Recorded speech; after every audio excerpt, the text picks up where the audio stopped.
Motif cemburu bikin suami PNS bakar kantor Bapeda Riau. Polisi periksa istri dan atasan kantor.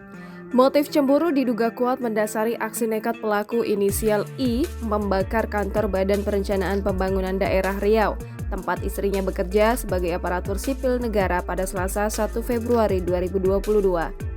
Hal tersebut berdasarkan hasil pemeriksaan sementara yang dilakukan Polresta Pekanbaru terhadap I, setengah jam usai ditangkap di rumahnya di Jalan Sutomo, Pekanbaru. Waktu kejadian adalah Imlek 2022 yang merupakan hari libur nasional. Kantor pemerintahan Provinsi Riau tutup. Tindakan nekat I itu membuat nyaris saja bangunan kantor Bapeda Riau hangus terbakar. Beruntung api cepat dijinakan meski sudah sempat menimbulkan asap tebal hilang keluar kantor.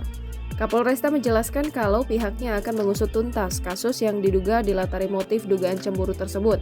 Polisi akan mendalami motifnya lebih dalam lagi. Untuk itu, polisi akan memeriksa istri pelaku yang merupakan ASN di Bapeda Riau, bahkan pejabat yang merupakan atasan istri pelaku juga akan dimintai keterangan. Pelaku I membawa 2 jerigen berisi bahan bakar pertalit datang ke kantor Bapeda Riau pada siang hari. Ia juga membawa martil entah untuk tujuan apa. Sempat dihadang security kantor Bapeda, namun ia lolos masuk dan naik ke kantor tersebut. Ia lantas membakar sofa kantor yang memicu kebakaran lebih luas. Diduga kuat, pelaku I marah karena merasa dikibuli oleh sang istri.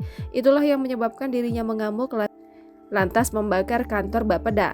Pelaku I kepada media sempat menyatakan kalau dirinya merasa sakit hati dan marah. Tidak diketahui apa yang membuat I sakit hati.